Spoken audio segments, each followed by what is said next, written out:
हे मित्रों नमस्कार, હું વિજય ઠાકોર એ લર્નિંગ માં આપ સૌનું સ્વાગત છે।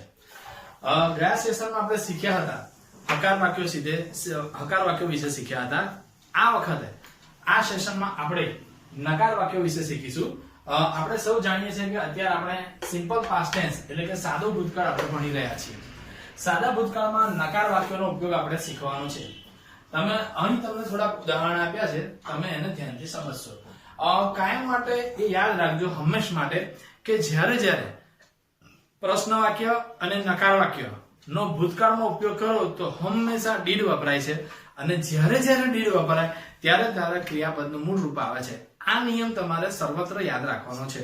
ફરી બોલું છું, ભૂતકાળમાં પ્રશ્ન વાક્ય અને નકાર વાક્ય આવે ત્યારે ત્યારે ડીડનો ઉપયોગ થાય છે અને જ્યારે જ્યારે ડીડનો ઉપયોગ થાય છે ત્યારે ત્યારે તમારે ક્રિયાપદનું મૂળ રૂપ વાપરવાનું છે।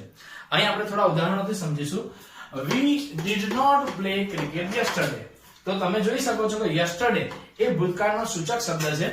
અહીં તમને વાક્યમાં નકાર વાક્ય not એ નકાર વાક્ય બનાવ્યું છે અને એટલા માટે ભૂતકાળમાં જ્યારે નકાર વાક્ય હોય તો did નો ઉપયોગ થાય છે અને જ્યારે did નો ઉપયોગ થાય છે તો તમે જોઈ શકો છો અહીં ક્રિયાપદનું મૂળ રૂપ વાપર્યું છે play। તો જુઓ છો તમે કે અમે ગઈકાલે ક્રિકેટ રમ્યા નહીં। ઓકે, આગળ વધીશું। they didn't go to Saputara last Sunday। અહીં તમને લાસ્ટ શબ્દ આપ્યો છે। આ લાસ્ટ શબ્દ એ ભૂતકાળનો સૂચક શબ્દ છે। અહીં તમે જોઈ શકો છો કે નકાર વાક્ય, તો નકાર વાક્યમાં નોટ નો ઉપયોગ છે। didn't એ did not નો ભૂતકાળનું રૂપ ટૂંકું રૂપ છે। ફરી બોલું છું, didn't એ did not નું ટૂંકું રૂપ થાય છે અને અહીં તમે જોઈ શકો છો they didn't go, જ્યારે did નો ઉપયોગ થયો છે ત્યારે અહીં go વપરાયું છે। આખી પેટર્ન ફરી યાદ રાખશો। ભૂતકાળ છે, ભૂતકાળમાં નકાર વાક્ય છે, નકાર વાક્ય એટલે નોટ આવ્યું, નોટ આવ્યું એટલે ડીડ આવ્યું અને ડીડ આવ્યું એટલે ક્રિયાપદનું મૂળ રૂપ આવ્યું। આ નિયમ તમારે સર્વત્ર યાદ રાખવાનો છે। તેઓ ગયા રવિવારે સાપુતારા ગયા ન હતા। ઓકે, આગળ વધીશું મિત્રો। ત્રીજું, we did not do our homework in the morning। અહીં તમે જોઈ શકો છો કે નકાર વાક્ય બનાવ્યું છે એટલે નોટ છે, ભૂતકાળ છે એટલે અહીં ડીડ વપરાયું છે અને ડીડ વપરાયું છે એટલે ડુ એ મૂળ ક્રિયાપદ તરીકે દર્શાવ્યું છે। અમે અમારું ગૃહ કાર્ય સવારે નહોતું કર્યું। ઓકે, આગળ વધીશું। રવિ didn't win the first prize in the bicycle race। તમે જોઈ શકો છો રવિ એ કર્તા છે, સબ્જેક્ટ છે। didn't તો didn't એ did not નું ટૂંકું રૂપ છે। જેમ તમને અગાઉ આપણે શીખવાડ્યું એ રીતે ભૂતકાળમાં નકાર વાક્ય છે, નકાર વાક્ય આવ્યું એટલે નોટ નો ઉપયોગ થયો, નોટ વપરાયું છે એટલે ડીડ વપરાયું છે અને ડીડ વપરાયું છે તેથી ક્રિયાપદનું મૂળ રૂપ આવે છે win। આગળ વધીએ છીએ, એનું ટ્રાન્સલેશન જોઈ લઈશું। રવિ સાયકલની હરીફાઈમાં પહેલું ઇનામ નહીં જીત્યું। અંતિમ એક ઉદાહરણ જોઈ લઈશું। we didn't stop anywhere on the way। તો અહીં તમે જોઈ શકો છો didn't આપ્યું છે, didn't did not નું ટૂંકું રૂપ છે। not ભૂતકાળમાં not નો ઉપયોગ થયો, not ઉપયોગ થયો છે તેથી અહીં ડીડ વપરાયું છે અને ડીડ વપરાયું છે એટલે અહીંયા મૂળ ક્રિયાપદ સ્ટોપ વપરાયું છે। અમે રસ્તામાં ક્યાંય રોકાયા નહીં। તો મિત્રો તમે જોયું, જેમ મેં અગાઉ તમને જણાવ્યું એમ કે જ્યારે ભૂતકાળમાં નકાર વાક્ય અને પ્રશ્નાર્થ વાક્ય આવે છે ત્યારે ત્યારે ડીડ નો ઉપયોગ થાય છે અને ડીડ જ્યારે આવે છે ત્યારે ત્યારે આપણે ક્રિયાપદનું મૂળ રૂપ આગળ જોઈશું। Use of did. ભૂતકાળમાં પ્રશ્ન વાક્ય અને નકાર વાક્યમાં ડીડનો ઉપયોગ થાય છે, જે આપણે સૌએ આગળ જોયું। થોડા વધુ ઉદાહરણ લઈએ। ડીડ હી સિંગ। તો તમે જોઈ શકો છો કે અહીં ડીડનો ઉપયોગ કર્યો છે। જ્યારે ડીડ વપરાયું છે ત્યારે મૂળ રૂપ આવ્યું છે સિંગ। હવે એનો હકારમાં જવાબ આપ્યો છે યસ હી ડીડ અને હકારમાં જવાબ છે પણ કેવો છે? ટૂંકમાં જવાબ છે યસ હી ડીડ। આગળ જોઈએ। Did she write on the board. શું તેણી બોર્ડ પર લખી શકે છે? No she didn't. અહીં તમે જોઈ શકો છો નો સી ડીડન્ટ વાપર્યું છે કે જે બતાવે છે ના તેણી નથી લખી શકતી। તો ડીડન્ટ છે એ ડીડ નોટનું ટૂંકું રૂપ છે। આગળ જોઈએ। Did she read a book. શું તેણી એક બુક વાંચી શકે છે? તો ડીડ વપરાયું છે, ક્રિયાપદનું મૂળ રૂપ છે। યસ સી ડીડ હકારમાં ટૂંકો જવાબ આપ્યો છે। આગળ જોઈશું। Did he clap his hands. શું તે તેના હાથથી તાળી વગાડી શકે છે? ક્લેપ। નો હી ડીડન્ટ ના તે નથી વગાડી શકતો। અહીં તમે જોઈ શકો છો। આગળ વધીશું. પાંચમું ઉદાહરણ, did she tail a joke? શું તેણી એક જોક્સ બોલી શકે છે, કહી શકે છે? યસ સી ડીડ, હકારમાં ટૂંકો જવાબ આપવામાં આવ્યો છે. Did he cry? શું તે રડે છે? નો હી ડીડન્ટ, ના તે નથી રડતો. તો અહીં જોઈ શકો છો નકારમાં ટૂંકો જવાબ છે. ડીડ હી કિક અ બોલ? શું તે એક દડાને લાત મારી શકે છે? યસ હી ડીડ, હા તે કરી શકે છે. તો હકારમાં ટૂંકો જવાબ છે. Did he play cricket? શું તેઓ ક્રિકેટ રમી શકે છે? યસ હી ડીડ, હા તે રમી શકે છે. આગળ જોઈશું મિત્રો બ્લેન્ક્સ, ખાલી જગ્યાઓ છે. Doctor Smita hosted the flag at the high school. તમે જોઈ શકો છો હોસ્ટેડ શબ્દ નીચે અંડરલાઈન કરી છે. ભૂતકાળનું રૂપ છે હોસ્ટનું. જ્યારે પ્રશ્ન વાક્ય બનાવો છે તો ડીડ વપરાશે. Did doctor Smita host the flag at the school? તો જુઓ મિત્રો, ભૂતકાળમાં પ્રશ્ન વાક્ય છે. પ્રશ્ન વાક્ય છે એ પ્રશ્ન વાક્ય માટે તમારે અહીં આગળ ડીડનો ઉપયોગ થાય છે, અને જ્યારે ડીડનો ઉપયોગ થાય છે ત્યારે તમે જુઓ છો કે ક્રિયાપદનું મૂળ રૂપ આવે છે હોસ્ટ. તો અહીં આગળ ક્રિયાપદનું મૂળ રૂપ લીધેલું છે host. Did doctor Smita host the flag at the school? Yes she did, હકારમાં ટૂંકો જવાબ આપ્યો છે. Yes she did. બીજું જોઈએ, મનોજભાઈ ડિસ્ટ્રીબ્યુટેડ સ્વીટ્સ. મનોજભાઈ મીઠાઈઓ વહેંચે છે અથવા વહેંચી હતી. તો અહીં ડિસ્ટ્રીબ્યુટેડ ભૂતકાળનું રૂપ છે. તમારે પ્રશ્ન વાક્ય બનાવવું છે ભૂતકાળમાં, તો ડીડ વપરાય. Did doctor Smita distribute sweets?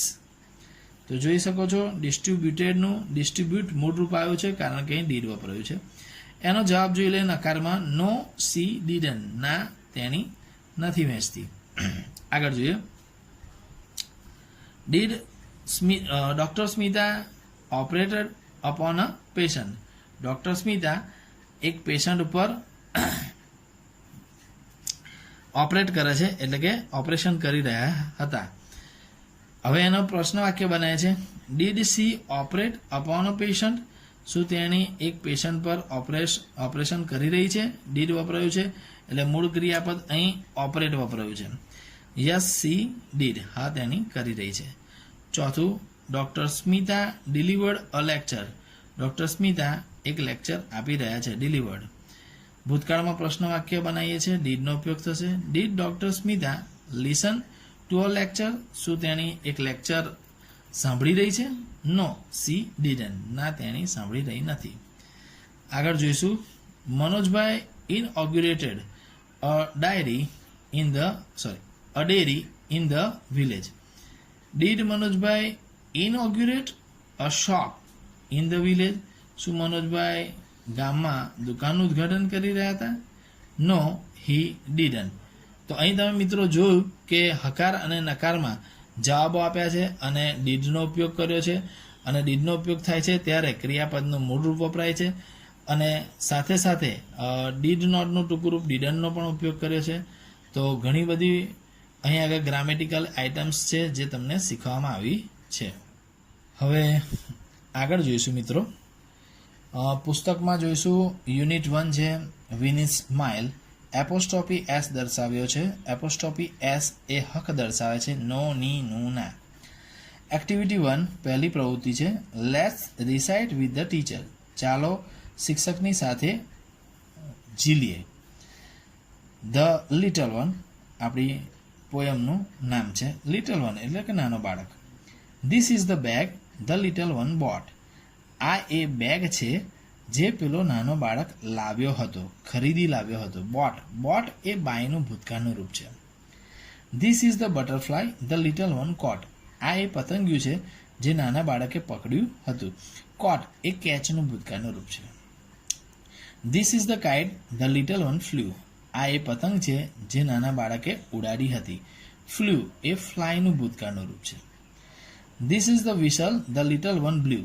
આ એ સિસોટી છે જે નાના બાળકે વગાડી હતી. બ્લ્યુ એ બ્લોનું ભૂતકાળનું રૂપ છે. This is the bell the little one રેંગ. આ એ ઘંટ છે જે નાના બાળકે વગાડ્યો હતો. રેંગ એ રિંગનું ભૂતકાળનું રૂપ છે. This is the song the little one sang. આ એ ગીત છે જે નાના બાળકે ગાયું હતું. સેંગ એ સિંગનું ભૂતકાળનું રૂપ છે. White and black and green and red. સફેદ અને કાળો, લીલો અને લાલ. These are the words the little one read. આ એ શબ્દો છે જે નાના બાળકે વાંચ્યા હતા. રીડનું ભૂતકાળનું રૂપ રીડ જ થાય છે, મૂળ સ્વરૂપ આવે છે. This are the pictures the little one drew. આ એ ચિત્રો હતા જે નાના બાળકે ચિત્રો છે જે નાના બાળકે દોર્યા હતા. ડ્રુ એ ડ્રોનું ભૂતકાળનું રૂપ છે. All this things in the little one new. આ બધી જ વસ્તુ જે નાનો બાળક જાણતો હતો. ન્યૂ એ નોનું ભૂતકાળનું રૂપ છે. તો મિત્રો અહીં તમે જોઈ શકો છો કે સુંદર મજાની એક પોયમ આપી છે અને એમાં તમને વસ્તુઓના નામ શીખવવામાં આવ્યા છે. સાથે સાથે તેઓ તમને ભૂતકાળના રૂપો પણ સાથે શીખવવામાં આવ્યા છે. થોડા રંગોના પણ નામ આમાં આપણને શીખવવામાં આવ્યા છે. હવે આગળ જોઈશું એક્ટિવિટી 4. સોહનને તેના જીવનમાં બનતી ઘટનાઓના ચિત્રો દોરવાનો શોખ છે. તેણે દોરેલા ચિત્રો અને મોહને કહેલા વાક્યો તેની ડાયરીના પાનામાંથી વાંચો. જોઈએ 6/1/2012, 6 January 2012, Friday. It was 6 January 2012. It was my birthday. તે 6 જાન્યુઆરી 2012નો દિવસ હતો. તે મારો જન્મદિવસ હતો. વોઝ વાપર્યું છે, ભૂતકાળ છે. My father bought a bicycle for me. મારા પિતા મારા માટે સાયકલ લાવ્યા હતા. બોટ એ બાયનું ભૂતકાળનું રૂપ છે. 11/2/2012, Saturday. I took part in bicycle race. મેં બાયસિકલ રેસ સાયકલની રેસમાં ભાગ લીધો હતો. ટુક એ ટેકનું ભૂતકાળનું રૂપ છે. ટુક પાર્ટ એટલે ભાગ લેવો. આઈ વોન ધ સેકન્ડ પ્રાઇઝ. મને બીજું ઇનામ મળ્યું હતું. વોન એ વિનનું ભૂતકાળનું રૂપ છે. I also won this trophy. હું આ ટ્રોફી પણ જીત્યો હતો. વોન એ વિનનું ભૂતકાળનું રૂપ છે. આગળ વધીશું. 4/5/2012, 4 May 2012, Friday. Look at this picture. આ ચિત્ર જુઓ. This is SSG hospital. આ SSG હોસ્પિટલ છે. I had an accident. મને એક અકસ્માત થયો હતો. Had એ have અને hasનું ભૂતકાળનું રૂપ છે. I was in the hospital for 3 days. હું હોસ્પિટલમાં 3 દિવસ માટે હતો. તો મિત્રો તમે જોયું કે અહીં આગળ ભૂતકાળના રૂપોનો પણ ઉપયોગ થયો છે. દિવસ તારીખો તમને શીખવવામાં આવી છે, સાથે સાથે વાર પણ શીખવવામાં આવ્યા છે. તો ચિત્રો છે, સાથે તમને અહીં ભૂતકાળના રૂપો અને ભૂતકાળના વાક્યોનો મહાવરો અહીં આપેલો છે. હવે મિત્રો આગળ જોઈશું. અગાઉ આપણે પોયમમાં જોયું તો એના રાઇમિંગ વર્ડ્સ છે. રાઇમિંગ વર્ડ્સ કે જેના અંત્યાનુપ્રાસ એટલે કે છેલ્લા શબ્દો સમાન હોય છે. ફ્લ્યુ તો બ્લુ રાઇમિંગ વર્ડ થશે. રેડનું રીડ થાય છે. રેંગનું સેંગ છે. ડ્રીવનો રાઇમિંગ વર્ડ ન્યૂ છે. બ્લોનો રાઇમિંગ વર્ડ નો થાય છે. સિંગનો રિંગ થાય છે. ડાર્ક શબ્દ બાર્ક જોડ રાઇમ કરે છે અને બ્રાઇટ શબ્દ લાઇટ જોડ રાઇમ કરે છે. તો મિત્રો તમે અહીં જોયું આ શબ્દો રાઇમિંગ વર્ડ્સ છે જે પરીક્ષા માટે ઘણા અગત્યના છે અને પૂછાય છે. હવે જોઈએ હકાર વાક્યો ભૂતકાળના છે. વી પ્લેડ ક્રિકેટ યસ્ટરડે. અમે ગઈકાલે ક્રિકેટ રમ્યા હતા. પ્લેડ એ પ્લેનું ભૂતકાળનું રૂપ છે. They went to Saputara last Sunday. તેઓ સાપુતારા ગયા રવિવારે ગયા હતા. ગોનું ભૂતકાળનું રૂપ વેન થાય છે. અહીં તમને યસ્ટરડે, લાસ્ટ સન્ડે આ શબ્દો આપ્યા છે જે ભૂતકાળના સૂચક શબ્દો છે. We did our homework in the evening. અમે સાંજે અમારું ઘરકામ કર્યું હતું. We did our homework. અમે અમારું ઘરકામ કર્યું હતું. તો અહીં ડીડનો ઉપયોગ થયો. ડીડ એ ડુનું ભૂતકાળનું રૂપ છે અને એ અહીં આગળ વપરાયું છે. Ravi won the first prize in the race. Ravi પ્રથમ ઇનામ રેસમાં જીત્યો હતો. તો અહીં વોન છે એ વિનનું ભૂતકાળનું રૂપ છે. We stopped at the restaurant on the way. અમે રસ્તામાં રેસ્ટોરન્ટ નાસ્તાની દુકાન ભોજનાલય ઊભા હતા સ્ટોપ્ડ. તો અહીં જુઓ છો સ્ટોપમાં ડબલ પી થયો છે. જ્યારે સ્ટોપ એ મૂળરૂપ છે, એનો જ્યારે ભૂતકાળ કરીએ છીએ તો જ્યારે છેલ્લો અક્ષર વ્યંજન હોય અને એની આગળ સ્વર હોય તો વ્યંજન બેવડાય છે. આ હતા હકાર વાક્યો. હવે આપણે નકાર વાક્યો શીખીશું. We did not play cricket yesterday. અમે ગઈકાલે ક્રિકેટ રમ્યા ન હતા. અહીં તમે જોયું, અહીં હકાર વાક્ય હતું વી પ્લેડ ક્રિકેટ યસ્ટરડે. અહીં નકાર વાક્ય છે વી ડીડ નોટ પ્લે. તો મિત્રો તમે અહીં જોઈ શકો છો, અહીં પ્લેડ વપરાયું છે, અહીં પ્લે વપરાયું છે, કારણ કે અહીં નોટ વપરાયું છે. જ્યારે ભૂતકાળ વાક્યમાં નોટ વપરાય ત્યારે ડીડ આવે છે, અને ડીડ આવે ત્યારે ક્રિયાપદનું મૂળ રૂપ આવે છે. We did not play cricket yesterday. They didn't go to Saputara. તેઓ Saputara they didn't go to Saputara last Sunday. તેઓ સાપુતારા ગયા રવિવારે ગયા ન હતા. તો અહીં ડીડન્ટ આવ્યું, ડીડ નોટનો ઉપયોગ થયો છે એટલે ગો વપરાયું છે. We did not do our homework in the morning. અમે સવારે ઘરકામ કરતા ન હતા. ડીડ નોટ વપરાયું, ડુનો ઉપયોગ થયો છે. Ravi didn't win the first prize in the race. Ravi રેસમાં પ્રથમ ઇનામ જીત્યો ન હતો. તો ડીડન્ટ વપરાયું છે અને વિન મૂળ રૂપ વપરાયું છે. We didn't stop anywhere on the way. અમે રસ્તામાં ક્યાંય રોકાયા ન હતા. Didn't stop. ડીડ વપરાયું છે, નોટનો ઉપયોગ થયો છે, અને અહીંયા આગળ સ્ટોપ વપરાયું. ડીડન્ટ એ ડીડ નોટનું ટૂંકું રૂપ છે. આગળ શીખીશું મિત્રો પ્રશ્ન વાક્યો. Did they play cricket yesterday. શું તેઓ ગઈકાલે ક્રિકેટ રમ્યા હતા? તો પ્રશ્ન વાક્ય બનાવ્યા છે એટલે ડીડ આગળ આવ્યું છે અને ક્રિયાપદનું મૂળ રૂપ આવ્યું છે play. Did they go to Saputara last Sunday. શું તેઓ સાપુતારા ગયા રવિવારે ગયા હતા? તો ડીડ વપરાયું છે, અહીંયા આગળ ગો મૂળ રૂપ છે, ધે અહીંયા આગળ કર્તા તરીકે વપરાયું છે. Did Ravi win the first prize. શું રવિ પ્રથમ ઇનામ જીત્યો હતો? ચોથું ઉદાહરણ. Did Bela do her homework. શું બેલા તેનું ઘરકામ કરતી હતી? Did Sapna have an accident. શું સપનાને એક અકસ્માત નડ્યો હતો? અહીં આગળ હકારમાં ટૂંકા જવાબ આપ્યા છે. Yes she had. હા તેણીને અકસ્માત થયો હતો. તો આ હકારમાં ટૂંકો જવાબ છે. અહીં હકારમાં આખો વાક્યમાં જવાબ આપ્યો છે.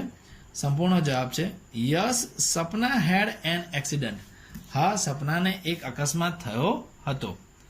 અને એ જ પ્રશ્નોનો અહીં નકારમાં ટૂંકો જવાબ છે અને નકારમાં આખો જવાબ છે. No she had not. ના તેણીને થયો ન હતો. અહીં હેડ નોટનું ટૂંકું રૂપ હેડન્ટ વપરાયું છે. ઓનો લોપ થયો છે અહીં આગળ. અને અહીં આગળ નોનો એટલે કે નકાર વાક્યનો આખા વાક્યમાં જવાબ છે નો સપના હેડ નોટ એન એક્સિડન્ટ.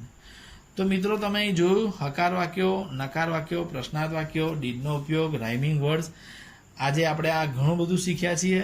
આશા છે કે તમે લોકો આ સુંદર રીતે સમજ્યા હશો અને આને મહાવરો કરી અને મગજમાં ઉતારશો, જેથી તમારે જ્યારે પરીક્ષા હોય ત્યારે એ તમે એનો ઉપયોગ કરી શકો, સારા માર્ક્સ મેળવી શકો. આશા છે કે તમને સૌને આજના સેશનમાં મજા આવી હશે અને તમે સૌ શીખ્યા છો. ફરી એકવાર અગાઉના સેશનમાં મળીશું. જય હિન્દ, જય ભારત.